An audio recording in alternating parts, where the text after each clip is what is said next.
Buenas tardes. Antes que otra cosa, quiero agradecer a la maestra Beania Salcedo la invitación a presentar mi libro Tiempo, Ciudad y Guitarra en el marco de este Festival Internacional de Música Mexicana que anualmente ella coordina y que por esta ocasión pues se va a presentar de esa manera por las circunstancias en que hemos estado viviendo en los últimos meses. Así que muchas gracias, Beania. Agradezco de todo corazón esta invitación y esta oportunidad de presentar este trabajo a la consideración de la comunidad musical mexicana y a cualquier persona que esté vinculada a ella. Es una invitación a leer, efectivamente. Es una invitación a leer porque a nosotros, a todo México nos hace falta mucha necesidad de leer. Nos hace falta leer.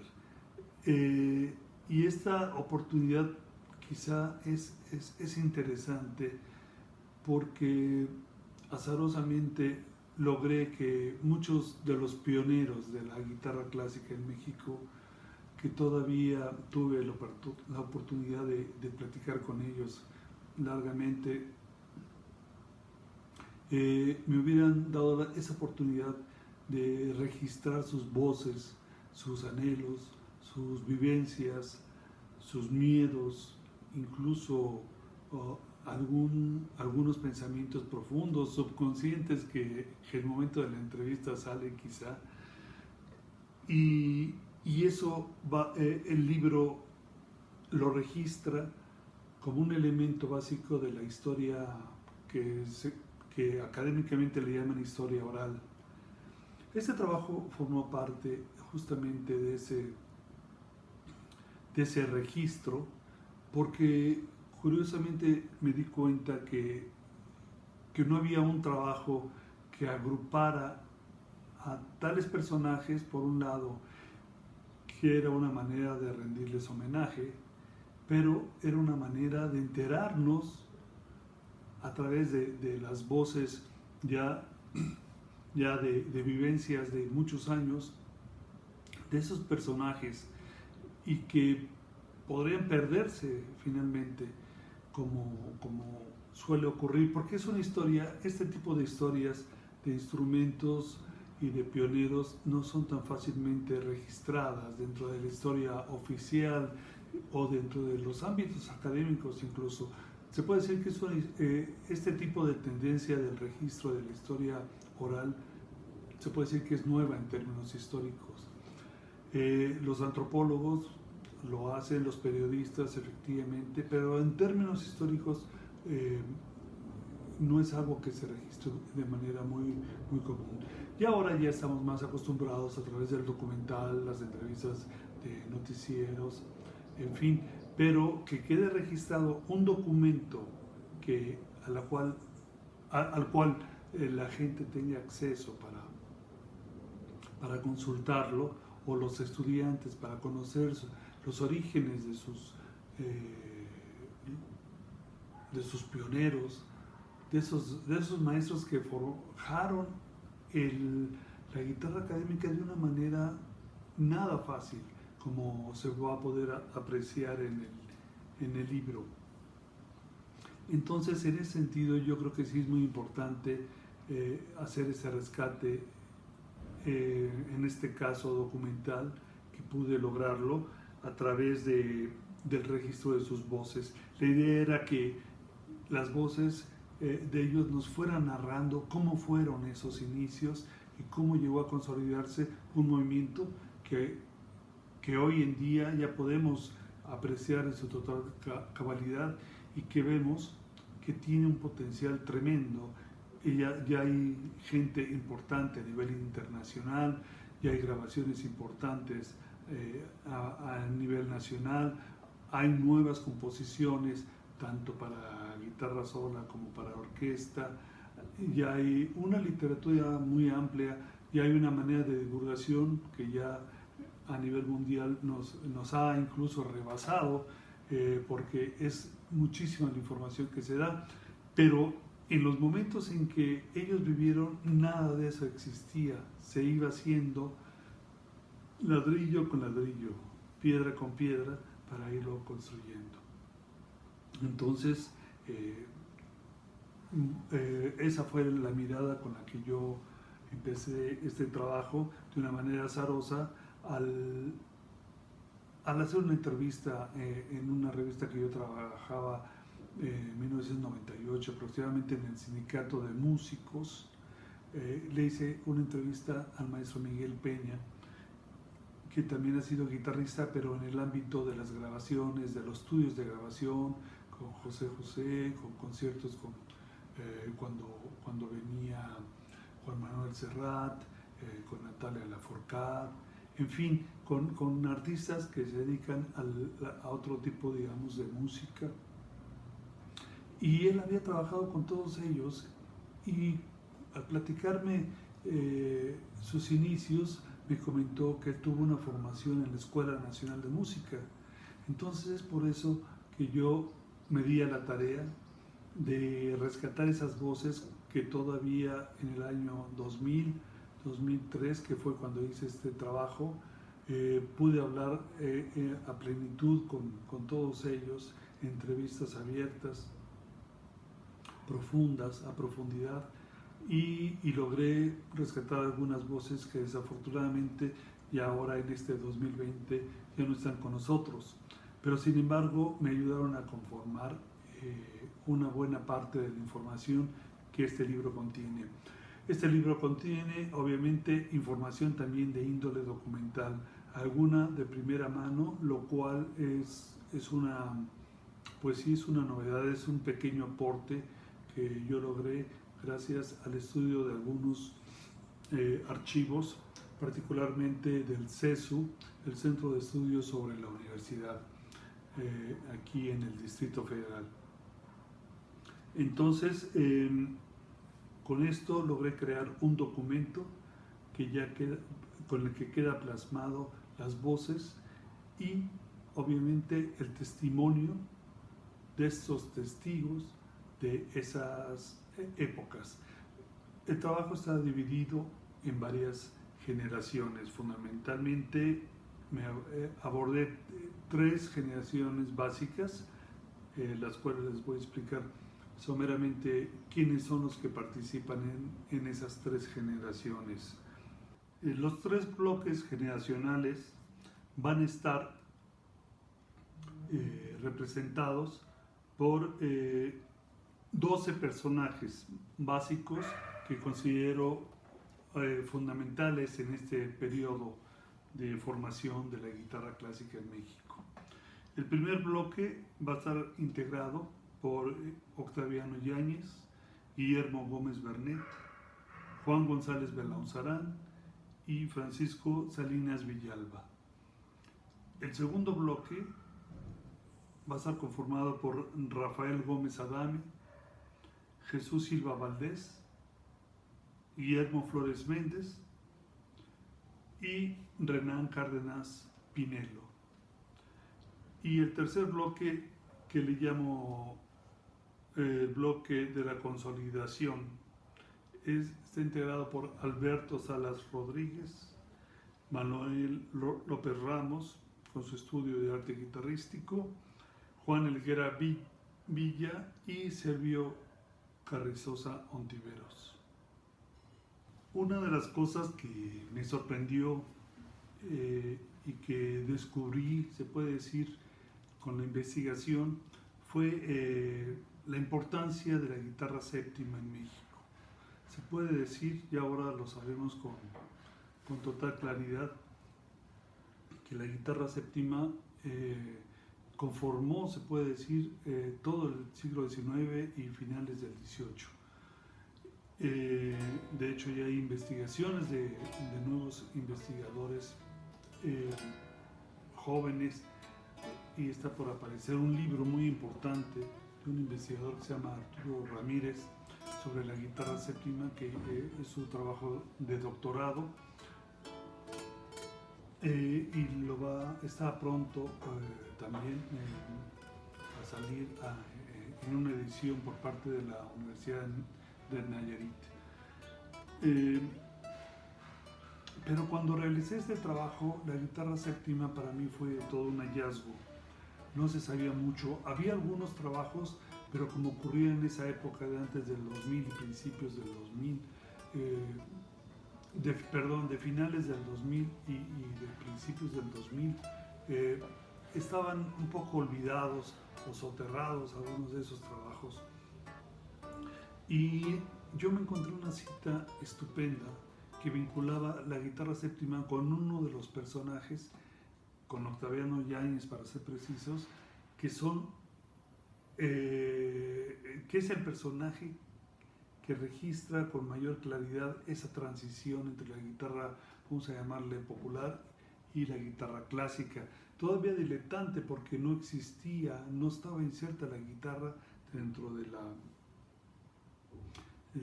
de la currícula conservatoriana, pero fue tan importante es su labor que a pesar de que no estuviera, él realizó un trabajo enorme a nivel de conciertos, a nivel de edición, a nivel de composición. Pero les quiero leer una cita de Rubén M. Campos en donde explica claramente la importancia de la guitarra séptima en México. Dice, cosa curiosa, la vihuela o guitarra séptima mexicana, instrumento típicamente nuestro al que se le agregó una cuerda y que sirve para acompañar canciones al pueblo, no está comprendida en los conjuntos típicos musicales, acaso porque su papel especial es acompañar o porque su sonido es débil comparado con el de otros instrumentos típicos. Su popularidad es sin duda mayor, puesto que no hay casa pobre donde no haya una guitarra de 7 cuerdas, habiendo gente joven, ni hay mexicano que no haya ejercitado sonar el rebelde instrumento en su juventud.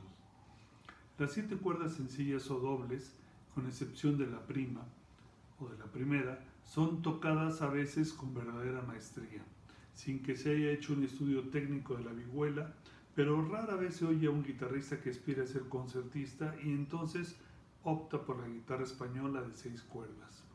La guitarra de 6 cuerdas española no es tocada por el pueblo de México, ni en los conjuntos de música de cuerda, ni para acompañar canciones.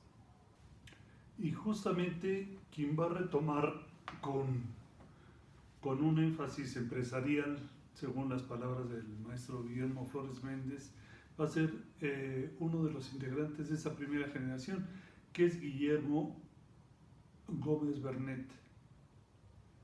Él va a crear métodos, él va a traer toda la técnica de Tárrega del siglo XIX, él va a traer la posición del guitarrista, la colocación de las manos, la técnica propiamente que se había forjado para la guitarra clásica en España, la va a traer al emigrar a México a partir de 1900 y va a crear unos métodos en donde va a observar que la guitarra séptima tiene un peso importante en la sociedad y va a adaptar sus métodos que él traía de la guitarra sexta hacia la guitarra séptima.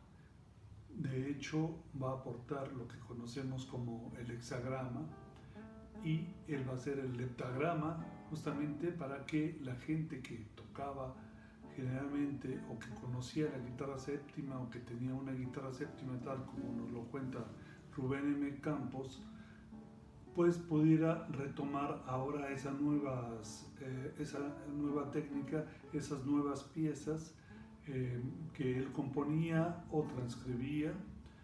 Se convirtió en un gran editor por cuenta propia, colocaba fotografías en sus métodos, colocaba los hexagramas, los heptagramas y colocaba las notas, algo que actualmente es muy común, pero estamos hablando que esto ocurrió alrededor de entre 1920 y 1940, que es cuando ya también va a declinar la guitarra séptima Sin embargo, sus métodos se siguieron vendiendo todo el tiempo. Él hace su aparición, lo colocó junto a Octaviano Yáñez, que es propiamente un ejecutante y compositor de esa guitarra séptima, que, como yo les comentaba, descubrí su importancia a raíz de esta investigación y que afortunadamente ya empieza a descollar de una manera fabulosa en cuanto a su investigación. No sabría decir tanto si su desarrollo, pero sí hay cuando menos dos investigadores que yo conozco que son muy importantes dentro de ese campo, que es Arturo Ramírez, que pronto sacará un libro que es de hecho su tesis de doctorado, y el tema es básicamente la guitarra séptima.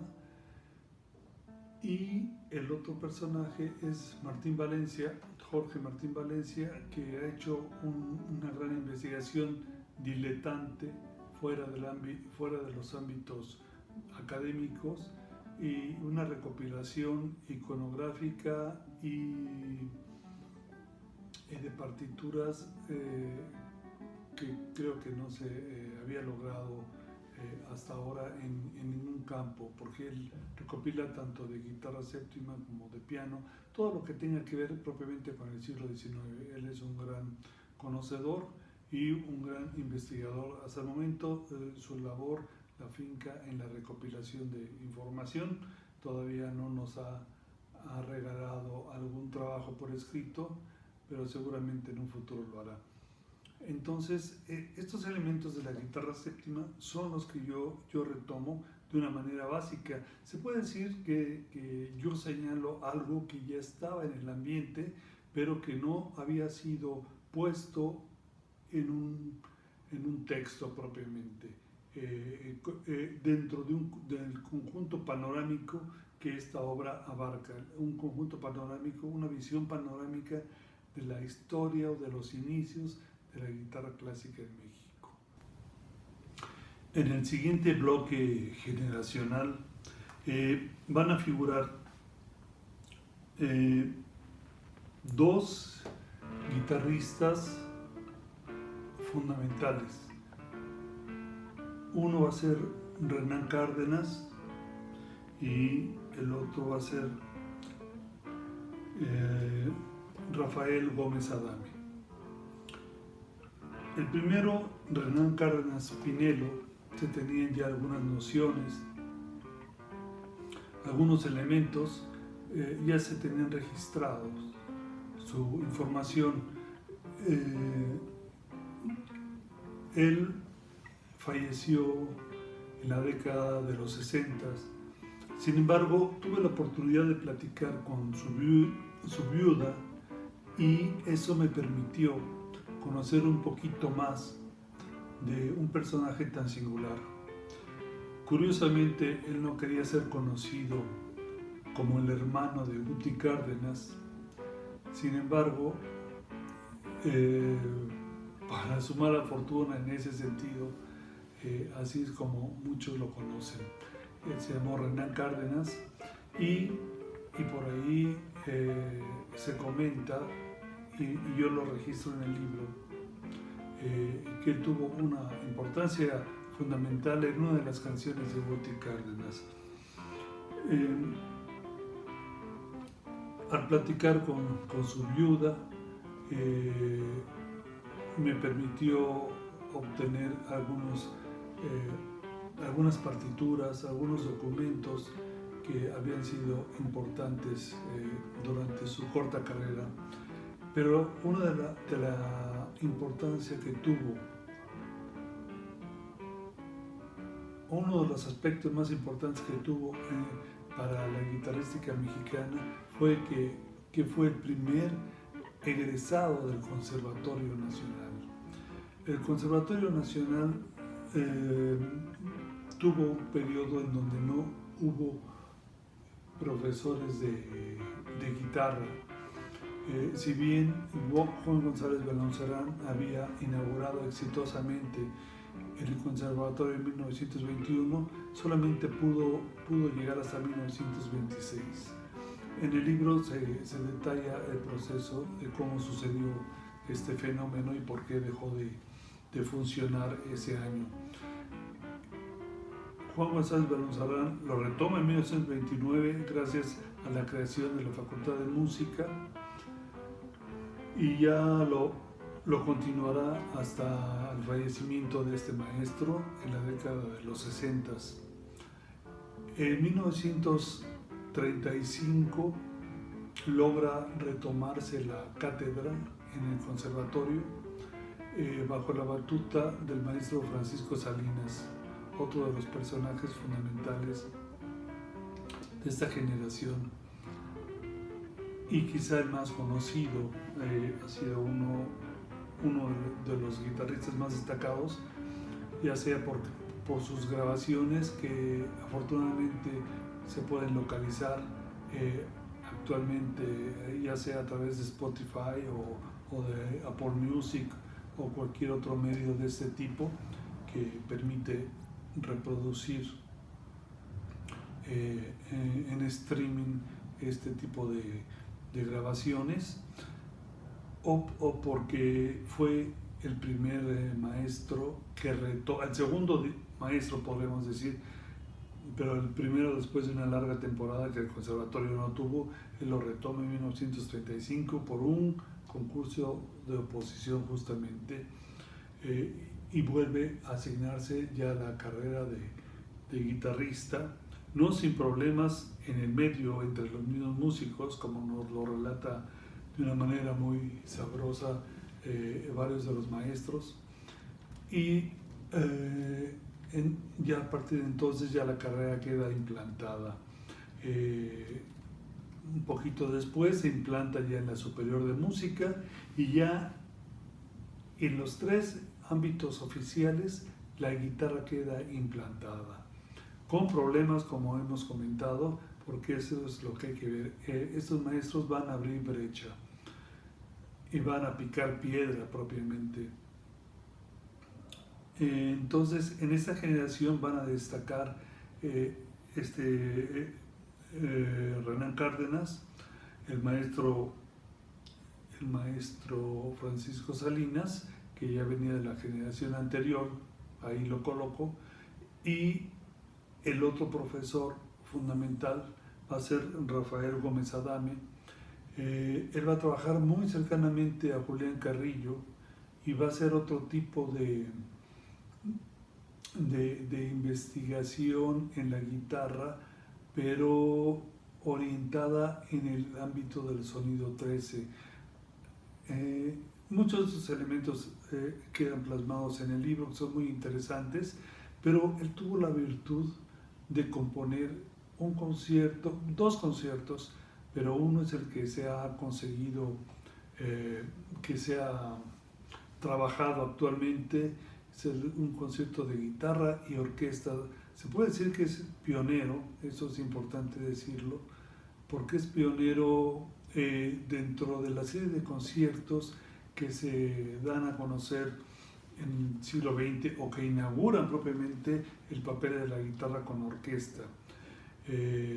Esto es mucho antes de los 2 primeros conciertos, como fueron los conciertos de Joaquín Rodrigo, el de Aranjuez, como fue el de Castelnuovo Tedesco, o como fue el mismo de Ponce, que hasta 46, logra darse a luz, darse a conocer este concierto de Ponce. Entonces el concierto de Adame logra inaugurar, se desconocen muchos elementos. Ya se estrenó en México en 98 en un festival de guitarra. Sin embargo, se ha retomado justamente por el investigador Arturo Ramírez para corregirlo, porque la edición que habían sacado en 1998 y con la cual se inauguró tenía demasiados errores. Entonces, según lo que me platica Arturo Ramírez, 2 de los movimientos ya están casi terminados. falta todavía trabajar otro movimiento y después pues todo el proceso que no es nada fácil de su edición. La edición para poderse estrenar de nueva cuenta o reestrenar, podríamos decirlo con mayor precisión. En esta otra sección me gustaría comentarles acerca de el bloque que llamé propiamente la tercera generación, en donde se puede apreciar ya un elemento de consolidación de toda la infraestructura guitarrística, ya está en las tres instituciones oficiales, en las tres escuelas oficiales, pero la llegada de Manuel López Ramos y la formación de un estudio de arte guitarrístico va a ser el elemento que va a consolidar toda la infraestructura, ahora sí, de la guitarrística mexicana. Manuel López Ramos va a ser un emigrado argentino de gran trayectoria musical, de gran nivel guitarrístico, va a llegar con una técnica nueva que va a revolucionar realmente el movimiento guitarrístico que a pesar de que ya tenía algunos años con los maestros anteriores, va a darle un realce realmente a nivel internacional. Y sus frutos se van a ver muy pronto con varios ganadores, varios de los alumnos que van a salir de este estudio van a ser ganadores ya a nivel internacional, como va a ser Alfonso Moreno y Mario Beltrán del Río en 68.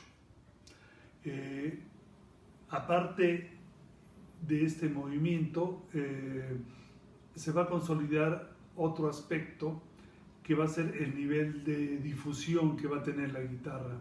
La guitarra había tenido una continuidad de presencia en la escena, en la vida cotidiana mexicana, desde 1923 que se inaugura la radio, que curiosamente Andrés Segovia aparece en esa primera emisión. El guitarrista de nombre internacional y que va a ser realmente la base sobre la cual las generaciones anteriores van a fincar su modelo estético, de técnica y un modelo muy original, se puede decir, y muy pesado para los maestros. Va a ser un elemento muy fuerte que los va a afectar, podría decir que hasta psicológicamente, porque la presencia de Segovia va a ser muy fuerte y hasta la fecha, ya más de 20 años después de su muerte, podemos ver que sigue creando mucha polémica. Y va a ser uno de los pilares en los cuales se va a fundar el estudio de López Ramos en cuanto a estética, en cuanto a técnica, en cuanto a expresividad del sonido.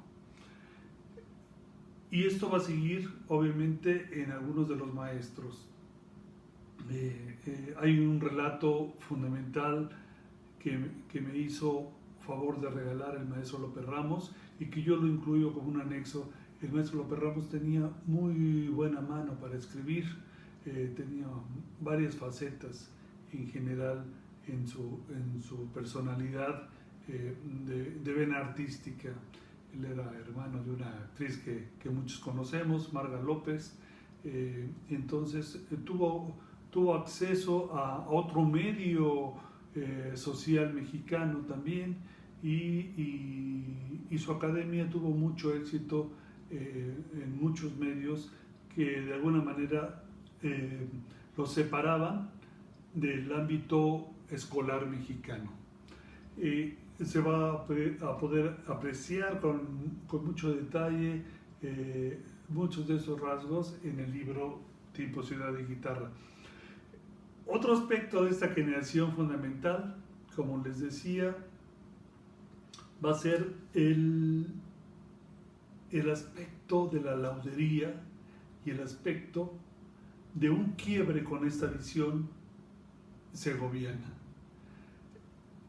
Va a haber una inauguración de cursos va a estar comandada por un personaje que nos acaba de dejar Silvio Carrizosa Ontiveros, y él va a propiciar dos cursos fundamentales, que es el primer curso en Paracho, en donde viene Manzanero, perdón, a dar un curso por primera vez para hacer un tipo de guitarra, vamos a llamarle de gama alta, una guitarra que pueda competir a nivel internacional.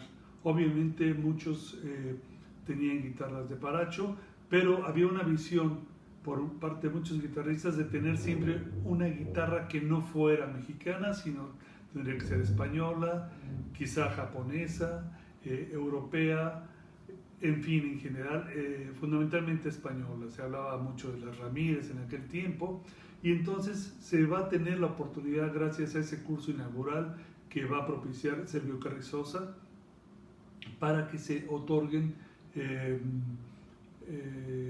ese curso, y de ahí van a venir otros maestros a dar diferentes cursos, y la guitarra, la laudería mexicana va a tener un auge que actualmente ya lo podemos apreciar, pero vamos a poder entender cómo es que se da ese movimiento gracias a que lo propicia el maestro Silvio Carrizosa.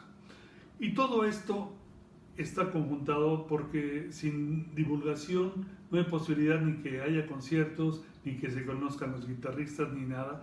Y estamos hablando obviamente en una situación en donde la televisión es importante, la radio es importante, entonces esos medios afortunadamente van a ser ocupados por el maestro Juan Helguera. Si, como comentaba hace rato, había una presencia importante de la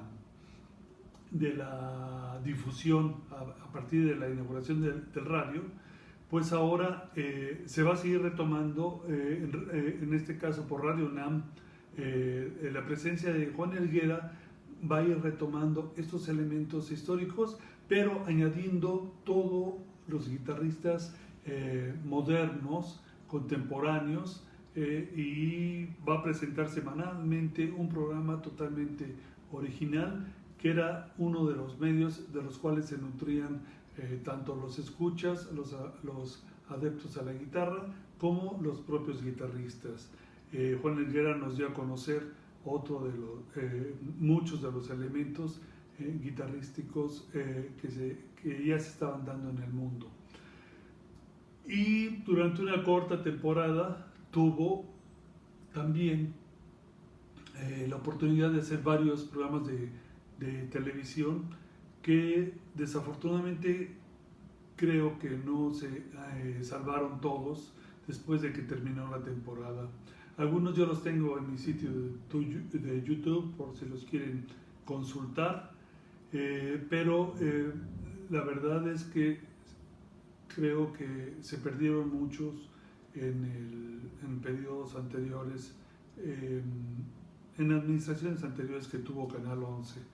Entonces eso fue una lástima porque no hay otra manera de recuperarlos, y se presentaron guitarristas muy importantes de todas las escuelas, y creo que también guitarristas internacionales que andaban por aquí de casualidad y que tuvieron a bien hacer ese trabajo.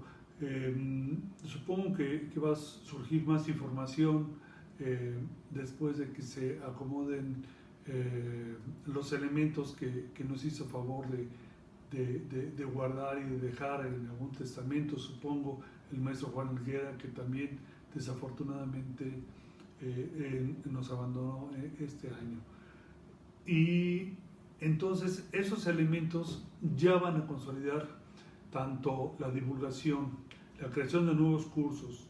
Se me estaba pasando otro curso muy importante de Silvio, va a ser el curso de Leo Brouwer en el conservatorio, que va a ser un curso parteaguas, como lo van a observar sobre todo la generación siguiente, pero ese curso que va a propiciar Servio Carrizosa en México, claro, él lo realiza seguramente en conjunción, sabemos que con Juan Helguera, creo que también otras personas participaron, pero creo que uno de los promotores fundamentales fue Servio Carrizosa, y él nos lo hace saber, y queda registrado también en el libro de Servio. La presencia de Brouwer va a ser significativa para muchos guitarristas, sobre todo de la generación anterior, y sobre todo la visión. Es la llegada de la música contemporánea, la llegada de la música nueva, la llegada de la disonancia.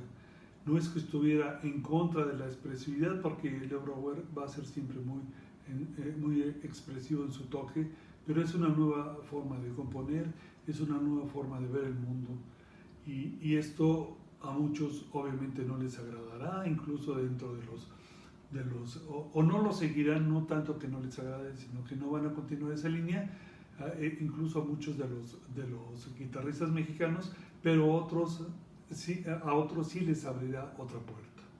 Entonces, por eso es muy importante esta última parte de la consolidación, en particular este curso. No sé si lo dije al inicio, pero este libro es producto de una autoedición. Por diversas circunstancias, pues no lo pude editar en su momento, pero ahora, gracias a la nueva tecnología, se puede decir, ya es más fácil hacer autoediciones, y gracias a un amigo, el maestro Joelson, él me sugirió que lo pusiera en circulación, y la manera más fácil que yo pensé en hacerlo fue que llegara digitalmente a cualquier lugar de la República Mexicana sin problemas de distribución. Esa fue mi idea original, y lo puse en Amazon a un precio muy accesible, de manera que les llegara a su tablet, a su teléfono celular, a su computadora de manera inmediata, y además con todas las ventajas que ofrece la lectura digital.